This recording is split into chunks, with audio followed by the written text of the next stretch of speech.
जारी हैं। हम बड़े बड़े वेल्थ एडवाइज़र्स, वेल्थ क्रिएटर्स और आपके इन्वेस्टमेंट मित्र जिसे कह सकते हैं शो पे ला रहे हैं। और ऐसे ही आज एक शख्स हैं बसंत महेश्वरी जी, जो हमारे साथ जुड़ रहे हैं इन्वेस्टिंग की बातचीत करने के बारे में और कैसे वेल्थ को getting rich versus staying rich. आपने ऑलरेडी पिछली दिवाली से इस दिवाली के बीच में 50% तो इंडेक्स ही बढ़ गया है, पोर्टफोलियो में बहुत सारे गेंस हैं। किस तरह से अपने गेंस को बचा के भी रखें, इस बारे में भी हम बात करेंगे। बसंत जी, गुड मॉर्निंग। बहुत बहुत धन्यवाद हमसे बात करने के लिए 18 ऑफ स्वदेश पे। सबसे पहले ये बताइए कि आप दिवाली मनाने के लिए कलकत्ता वापस गए हैं या इस बार फायर क्रैकर्स के साथ डी स्ट्रीट के मित्रों के साथ आप मुंबई में दिवाली मना रहे हैं?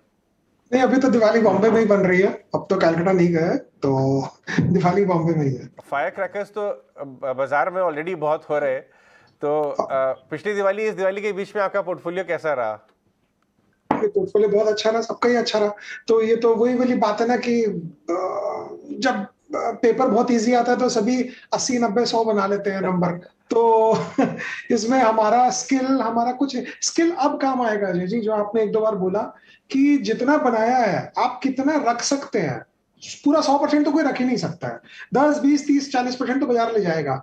तो 40% कौन छोड़ेगा, 20% कौन छोड़ेगा, 10% कौन छोड़ेगा, गेम वही है। तो आपको यहाँ से आगे 1-2 साल के लिए वेल्थ प्रिजर्वेशन पे फोकस नजर आता है? आपने अपने पोर्टफोलियो को थोड़ा कॉशियस टिल्ट देना शुरू कर दिया है, चाहे वो फेड की बात हो, चाहे वो गुड नंबर्स ऑलरेडी प्राइस्ड इन की बात हो, या फ्लोज थोड़े चैलेंजिंग हो गए उसकी बात हो, या अभी भी आप फुल रिस्क ऑन में है लेकिन आपके माइंड पे है कि थोड़ा कॉशियस ट्विस्ट देना पड़ेगा पोर्टफोलियो को?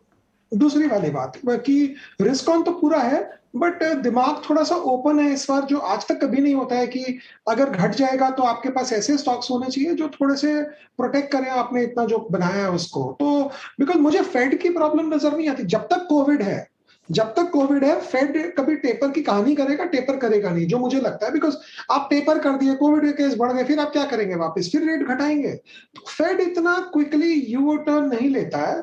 तो कोविड अच्छा भी है कि खराब है, वो आप बाजार की दृष्टि से देखिए, थोड़ा बहुत कोविड होता रहता है तो फेड वाले परेशान रहेंगे, उतना ज्यादा रेट नहीं बढ़ाएंगे मुझे लगता है। लेकिन ओवरऑल स्कीम ऑफ थिंग्स में अर्निंग्स जो है वो आएगी, सब कुछ होएगा, लेकिन ये वैल्यूएशन पे एक्स्ट्रा आप कितना बना लेंगे, ये मुझे नहीं लगता मार्केट को कोलैप्स करेगा, बट यहाँ से एक्स्ट्रा कितना बना लेंगे वो मुझे पता नहीं। और कोलैप्स नहीं भी किया, साइडवेज भी रहा तो भी ठीक है, लेकिन उस 10 20 30 पर, जैसे मैं बहुत बार बोलता हूँ कि तेजी का बाजार जो 20 हफ्ते में देता है, मंदी का बाजार 20 दिन में ले जाता है। तो वो देखना पड़ेगा कि किस ढंग से आप अपने आप को पोजीशन किए। Basant, wish you very happy Diwali. Priyanka यार, आपसे एक और चीज़ इसी बात पर, क्योंकि आपके जवाब में ही मेरा अगला सवाल छुपा हुआ है, क्योंकि आपने कहा कि यहाँ से ऊपर की तरफ रूम लिमिटेड दिखाई देता है, तो क्या ऐसे में मौके तलाशने चाहिए? We should look for such sectors जो शायद अपने पीछे वर्स्ट इज ओवर वाला ट्रिगर लेकर चल रहे हैं, या फिर वो सेक्टर्स जो अंडर परफॉर्मेंस या बाहर आ रहे हैं? नहीं, मुझे लगता है कि जैसे जो अमेरिकन कंपनीज या जो ग्लोबल कंपनीज अच्छी कर रही है, आपको उसको एक मार्गदर्शक के हिसाब से रखकर उसके पीछे पीछे चलना चाहिए। अब टेस्ला वहां 10% मारता है तो यहाँ हमारी जो लोकल देसी टेस्ला है वो बढ़ जाती है। वहां पे अगर स्टील स्टॉक्स अच्छे करते हैं तो यहाँ पे फिर अच्छे मेटल स्टॉक्स करने लग जाते हैं। तो ग्लोबली जो तेजी है वो तेजी फेड के कारण बरकरार रहेगी, जब तक फेड आके छेड़छाड़ नहीं करे, और फेड अभी छेड़छाड़ करेगा नहीं। लेकिन हमारी लोकल तेजी तो मैं जब मानूंगा जब हमारा आरबीएल बैंक वापस 300 क्रॉस कर जाए, तो तभी वो करेक्ट इंडिकेटर है। हाँ, पीएसयू बैंक्स कुछ अच्छे किए हैं, लेकिन अभी बहुत दिल्ली दूर है। कहां से गिरे हैं, तो आसमान से गिरे हुए भी हम खजूर के पेड़ पे लटके हैं, वैसी वाली हाल है अभी तो। यही बात आगे करते हैं पीएसयू बैंक्स की। हमने देखा कि कैनरा बैंक ने 150 पे अपना क्यूआईपी किया, जो हमने स्टोरी ब्रेक की, बड़े बड़े दिग्गज बाजार के उसमें जुड़े और अच्छे फंडामेंटल्स के चलते 200 क्रॉस कर गया कैनरा बैंक। कल यूनियन बैंक के नंबर्स आउटस्टैंडिंग नंबर्स थे, स्टॉक में रिएक्शन बहुत सॉलिड था, लेकिन वेल्थ क्रिएशन और टर्न अराउंड 3-4 क्वार्टर्स में वर्स्ट इज ओवर बोलने के बाद एक्चुअली एसबीआई ने किया था। तो आपको इसके अंदर इस पूरी पॉकेट में अब व्यू यह नज़र आ रहा है यहाँ से भी कि एक तो इसमें पोटेंशियल और है, और अब थोड़े और beaten down RBL banks of the world 10-12% चला। बंधन बैंक ने कहा कि इस क्वार्टर के बाद वर्स्ट इज ओवर। वो बीटन डाउन एरिया में आप एडवाइस करेंगे थोड़ा रिसर्च करना? और अपने देखिए position बैंक, में? हाँ मैं समझा अजय जी आप क्या बोल रहे हैं, बट बैंक्स में क्या होता है कि कोई स्पेसिफिक एक बैंक बहुत अच्छा कर ले for a short period of time, ऐसा नहीं होता। हाँ 20 साल से आप बोलेंगे सिर्फ एचडीएफसी बैंक अच्छा किया है, लेकिन अगर 2 साल अगर कनारा अच्छा करेगी, बैंक ऑफ बड़ौदा अच्छा करेगी, तो आगे पीछे सारे बैंक अच्छा करेंगे। प्रॉब्लम इसमें दूसरी आती है, इन्होंने अभी तो खैर सफाई कर दी, सारे अपने एनपीए का क्लीन बुक आ गया, कनारा मेरे ख्याल से 12% का आरओई करेगा ये साल, लेकिन रिकमेंडेशन नहीं है। लेकिन ये सब स्टॉक्स में प्रॉब्लम जब आएगी जब साइकिल चेंज अगर हुआ ना, तो एक एवरेज रिटेल इन्वेस्टर निकल नहीं पाएगा इस सबसे। उसको अगर लेना है उसको एसबीआई से ही गेम खेलना चाहिए, बिकॉज एसबीआई कोई मैजिक से बढ़ेगा भी नहीं और मैजिक से घटेगा भी नहीं। तो उस एंगल से देखिए, या सेकंड लाइन बैंक्स में इंडसइंड अच्छी बैंक है जो कोई देख सकता है, अगर किसी को देखना हो तो। रिकमेंडेशन कुछ नहीं है, सब एनालिसिस अपने करके देखे, बट आप बहुत ही अग्रेसिवली पोजीशनिंग करके आप कोई बैंक ले लेंगे, पीएसयू बैंक, और पीएसयू बैंक घटते भी ऐसे हैं और बढ़ते भी ऐसे हैं। तो एक रिटेल इन्वेस्टर अनलेस उसको बहुत अच्छा ग्रिप है इन सब का कैसे हो रहा है, वो करना चाहिए। लेकिन ये नहीं सोचना चाहिए कि ये बैंक बढ़ गई तो दूसरी वाली नहीं बढ़ेगी, बिकॉज बैंक्स कोई टूथपेस्ट नहीं है कि कोलगेट का टूथपेस्ट अगर बिक गया तो हिंदुस्तान यूनिलीवर का पेप्सोडेंट नहीं बिकेगा। ये सारे बिकते हैं, इसके भी बिकते हैं, उसका भी बिकता है, क्योंकि अल्टीमेटली बैंक जो है जीडीपी का एक करेक्ट मिरर इमेज है। जीडीपी आपकी कहाँ जा रही है, बैंक्स बताते हैं, तो सारे बैंक ही अच्छा करेंगे, कोई बढ़िया करेगा, कोई ज्यादा बढ़िया करेगा। ऑलराइट, साथ ही जैसे हम देख रहे हैं कि इंडस्ट्री स्टॉलवर्ड्स हैं, आप चाहे दीपक पारेख का कमेंट्री देते हैं या फिर के मिस्त्री आकर कहते हैं कि ये जो आपको ग्रोथ दिख रही है this is for real estate sector पर बुलिश दिखा रहे हैं। अफोर्डेबिलिटी रेट इस वक्त उनको यानी हाउसिंग में अफोर्डेबिलिटी बहुत बेटर लेवल्स पर दिखाई दे रही है as compared to previous years. इन सारी स्टेटमेंट्स पर आपका क्या रिएक्शन है? देखिए ये सब ऑफशूट है लो इंटरेस्ट रेट का। अगर फेड इंटरेस्ट रेट बढ़ा देगी तो सबकी अफोर्डेबिलिटी, जिसको हम लोग अंग्रेजी में कहते हैं, गोइंग फॉर अ टॉस हो जाएगा। लो इंटरेस्ट रेट्स में सब चलेगा, सब अच्छा होगा। रियल एस्टेट के दाम बढ़ेंगे तो मुझे लगता है पीएसयू बैंक्स को और फायदा है।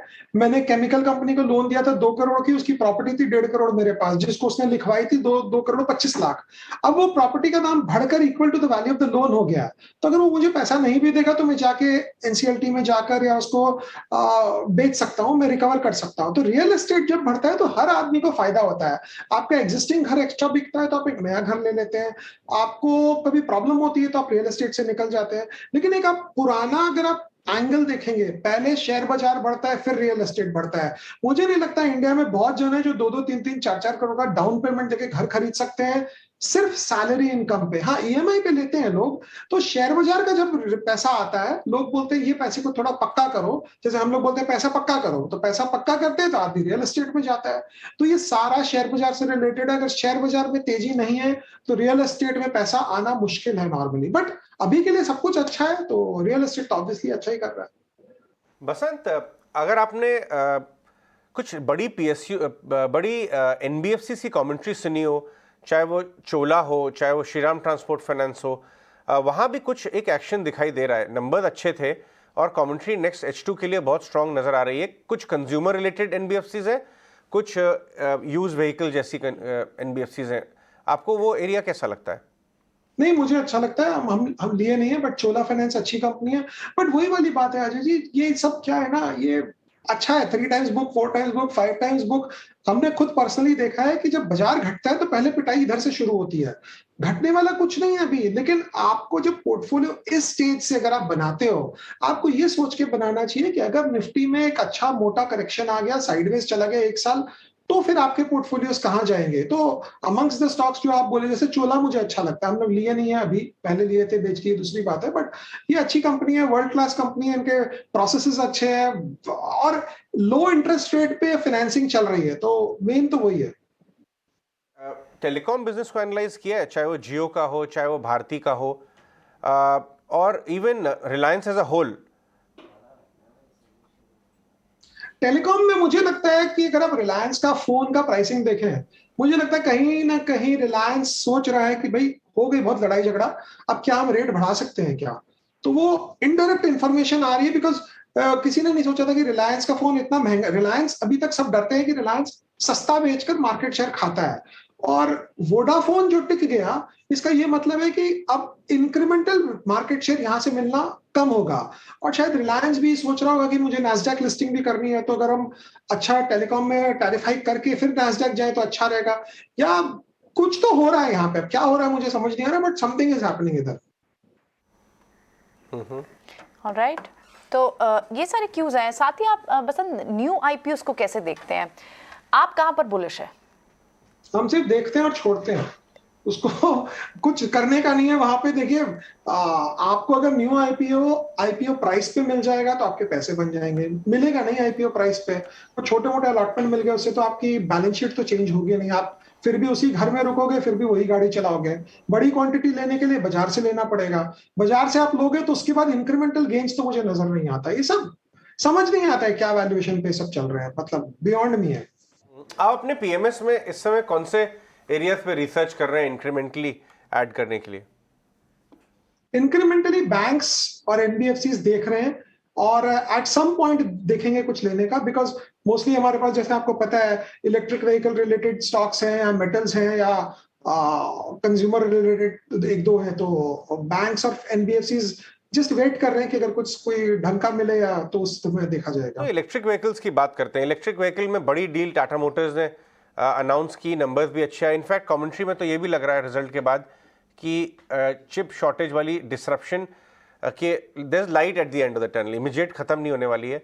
दूसरी तरफ इलेक्ट्रिक रिलेटेड प्लेज हैं, JSW energy, Tata power etcetera, और मिड कैप्स हैं, कार्बोरंडम, यूनिवर्सल जैसे, जो उनके सप्लाई करते हैं वो उस तरह के प्लेस को। आप किस तरह से अपने पोर्टफोलियो की डिजाइन अगर आपको इलेक्ट्रिक व्हीकल खेलना है तो आपको टाटा ग्रुप पे बेट लेना होगा, बिकॉज ये न्यू एज टेक्नोलॉजी है, इसमें पैसे भी चाहिए होंगे, इसमें आपको एक ग्लोबल बैंडविड्थ भी चाहिए जो टेक्नोलॉजी को ऑन द टेबल लाए। तो टाटा ग्रुप से अगर आप खेलेंगे तो अच्छा रहेगा। हमारे पास टाटा ग्रुप की कंपनीज है इसमें। ऑलराइट, बिल्कुल। साथ ही एक और चीज़ जानना चाहेंगे बसंत, अगर एक पोर्टफोलियो रिटेल इन्वेस्टर को जब अपना डिवाइस करना होता है, अपना पोर्टफोलियो बनाता है, उसे कितनी परसेंट उन स्टॉक्स को वैल्यू देनी चाहिए जो हाई पेइंग डिविडेंड कंपनीज होती हैं? नहीं, अगर सिर्फ डिविडेंड दे रही है तब तो उसको नहीं लेना चाहिए, क्योंकि वो जिंदगी में डिविडेंड ही देती रहेगी। तो उससे तो अच्छा वो फिक्स डिपॉजिट कर दे रुपए को। हाँ, अगर आपकी कंपनी में ग्रोथ है और फिर डिविडेंड आ रहा है, फिर तो बहुत ही अच्छा कॉम्बिनेशन है। तो अगर आप सिर्फ डिविडेंड पेइंग दे रहे हैं, जैसे कल परसों हम ऑफिस में देख रहे थे, बीपीसीएल, इतना बड़ा डिविडेंड, लास्ट 5 साल का आप सीएजीआर देखेंगे तो क्या मिला? 10% भी आपको रिटर्न नहीं मिला। तो 10% रिटर्न के लिए इतना हो हल्ला, इतना रोज का देखना कि शेयर बाजार ऊपर जा रहा है, नीचे जा रहा है, ये मेहनत करके फायदा नहीं है। तो आपको डिविडेंड के साथ ग्रोथ चाहिए। डिविडेंड बाय इटसेल्फ कोई फर्क नहीं, मतलब कोई फायदा नहीं देगा आपको। तो हाँ, अगर डिविडेंड के साथ ग्रोथ है तो मतलब कि आपकी कंपनी फ्री कैश फ्लो है, क्योंकि ग्रोथ आ रहा है, पैसा बांट पा रहे हो वापस। मतलब कि कंपनी जब बाजार घटेगा या कोई खराब समय आएगा तो अपने आप को सस्टेन कर पाएगी। लेकिन ग्रोथ के साथ अगर डिविडेंड नहीं है तो फिर मुश्किल है, क्योंकि इसका मतलब है कि कैश कंपनी जनरेट करके रिटर्न नहीं कर पा रही है। तो उस एंगल से समझना चाहिए। पोजीशंस के साथ क्या कर रहे हैं? ट्रिम कर रहे हैं टाटा स्टील, जेएसडब्ल्यूज ऑफ द वर्ल्ड, या कुछ और, या होल्ड किए हुए हैं? नहीं, होल्ड ही है। ट्रिम तो क्यों कर रहे हैं अभी इस भाव में, इस वैल्यूएशन पे तो ट्रिम करने का कोई लॉजिक नहीं बनता है, बट होल्ड ही कर रहे हैं। तो आपको लग रहा है कि ये साइकिल अभी फेवरेबल साइकिल और काफी इसके अंदर स्टीम बाकी है?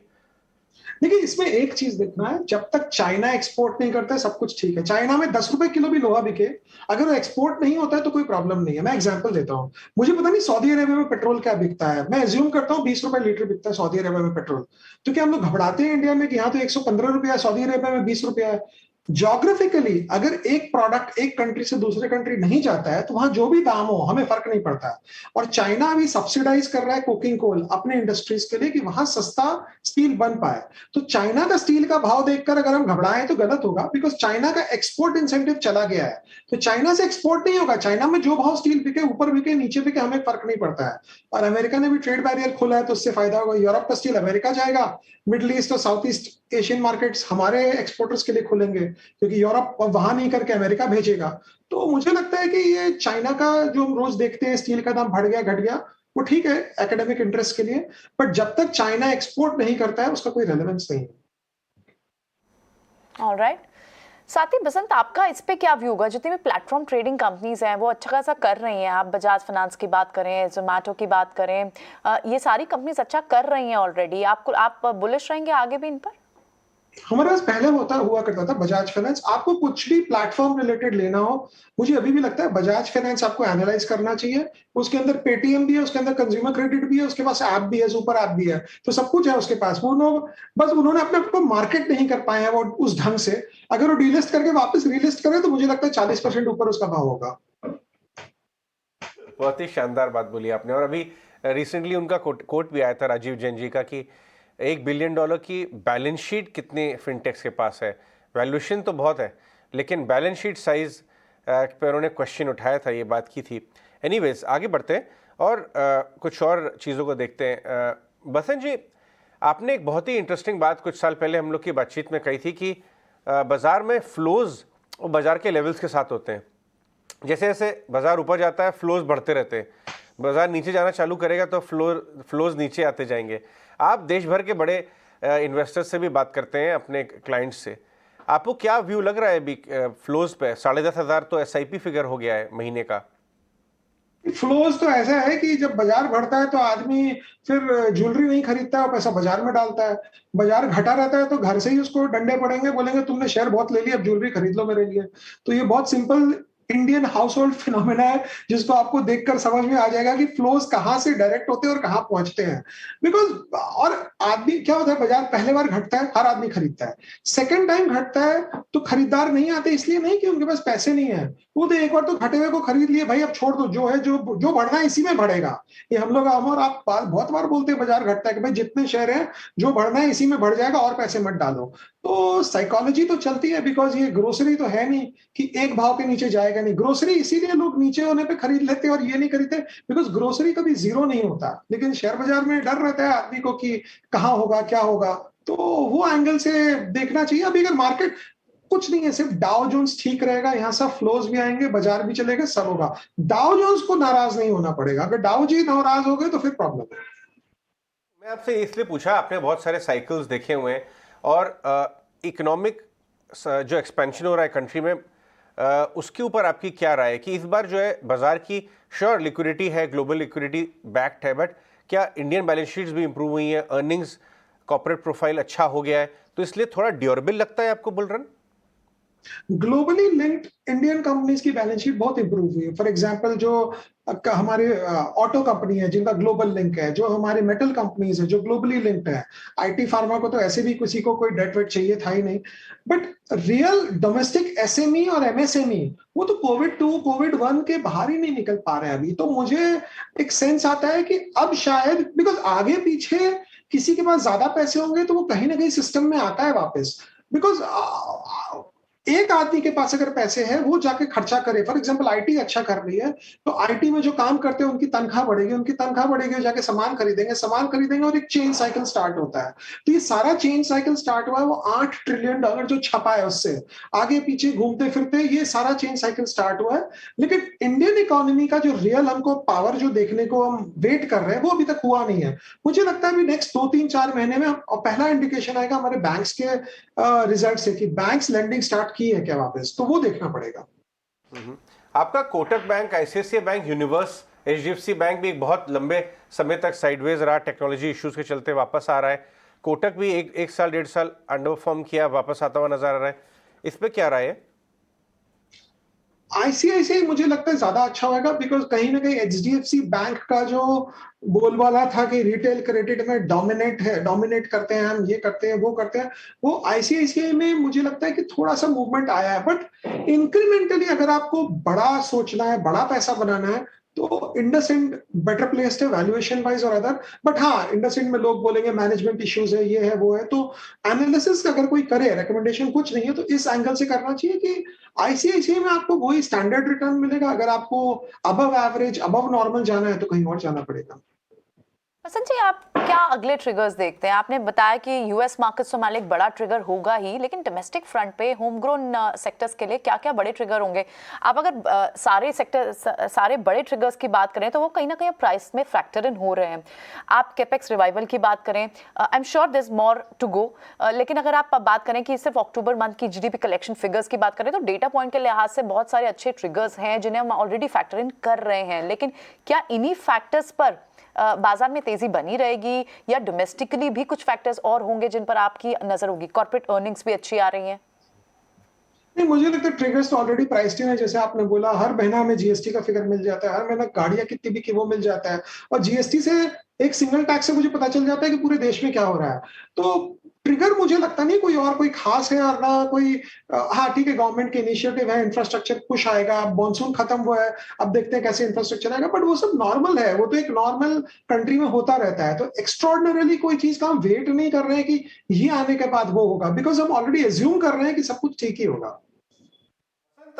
आपका view mid cap small cap universe पे क्या है? वहां पे क्या आप कॉशन एडवाइस करेंगे हमारे व्यूअर्स को, या आपको लगता है कि वहां पे अच्छे मल्टी बैगर्स की अपॉर्चुनिटीज हैं, अभी भी बिजनेस मॉडल अच्छे हैं? क्योंकि लास्ट 2-3 साल अच्छे रहे इस यूनिवर्स के लिए।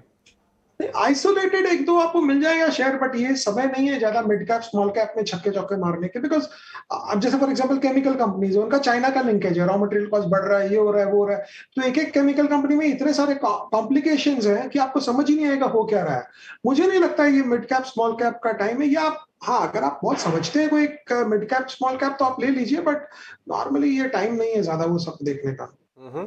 और पीएसयूज की जो रीरेटिंग थ्योरी है वो काफ़ी चैलेंज सी हुई इस बार। एक एक्सीडेंट हुआ था आईआरसीटीसी में। बैंक्स की बात ना करें तो हम डिफेंस और बहुत सारे अदर पीएसयूज, वहां पे आपको वैल्यू दिखती है? अजय जी, कोई भी पीएसयू जो 90% सुपर मार्केट लेके बैठा है उससे दूर रहना चाहिए, बिकॉज उसमें government can control the market. एक ऐसी पीएसयू फॉर एग्जांपल जिसमें उस कंपनी के पास सिर्फ 15% मार्केट है, उसमें गवर्नमेंट कभी कुछ छेड़छाड़ नहीं करेगी, बिकॉज उसको पता है अगर वो सस्ता बेचे महंगा बेचे वो मार्केट को इन्फ्लुएंस नहीं कर पा रही है। तो पीएसयू भी अगर आप देखें, फॉर एग्जाम्पल ओएनजीसी, वो huge part of the market है, बीपीएचपी वो ऑलमोस्ट द एंटायर मार्केट थे, उसमें कुछ हुआ ही नहीं। हाँ, भारत इलेक्ट्रॉनिक्स एक कंपनी थी, डिफेंस इक्विपमेंट सप्लाई करती थी, वो आज से 20 साल पहले लोग पैसे बनाए उसमें। लेकिन पीएसयू मैं अगर लूंगा, मुझे पीएसयू 50% से ऊपर मार्केट शेयर की पीएसयू से डर लगता है, जबकि ट्रेडिशनल बिजनेस जो एनालिटिक्स बिजनेस एनालिसिस करते हैं वो बोलेंगे तो मोट है, इसमें तो मोट में ही खोट है, मुझे तो ये लगता है, because IRCTC 90% 100% of the market होने के बाद भी एक डिसीजन से कितना बड़ा हादसा हो गया, तो वो देखना चाहिए। आपको इस दिवाली से अगली दिवाली के बीच में मार्केट में पॉजिटिव रिटर्न नजर आते हैं? Question number 1। और दूसरा, आपका 3 to 5 ईयर होराइजन क्या है? जो लंबी अवधि के निवेशक हैं उनके लिए आपकी क्या राय होगी? 3 to 5 ईयर मुझे लगता है कि जो ग्लोबली लिंक्ड सेक्टर्स है वो बहुत अच्छा करेंगे। इतना नोट प्रिंटिंग हुआ है तो ऑब्वियसली कहीं ना कहीं आपको ग्लोबली जितने स्टॉक्स हैं, जितने सेगमेंट्स हैं, वहां अच्छा रिटर्न आएगा। इस दिवाली से नेक्स्ट दिवाली किसी के हाथ में कुछ नहीं है। बाजार घटेगा तो सब माइनस में आ जाएंगे, बाजार बढ़ेगा तो हम थोड़ा आउट परफॉर्म कर लेंगे। तो ये तो मार्केट पे डिपेंडेंट है, बट मुझे लगता है ब्रॉडली यहाँ से कोई मैजिक नहीं होगा। चलिए, बिल्कुल। तो बहुत सारे मैटर्स पर आपसे बात हुई बसंत जी, और आपने अपनी बहुत ही कैंडिड ओपिनियन हमसे शेयर की। बहुत बहुत शुक्रिया आज समय देने के लिए, हमसे बात करने के लिए। And before we let you go, एक बार फिर से आपको और आपकी पूरी फैमिली को दिवाली की तरफ, हमारी तरफ से दिवाली की बहुत बहुत शुभकामनाएं। Thank you. और फिलहाल वक्त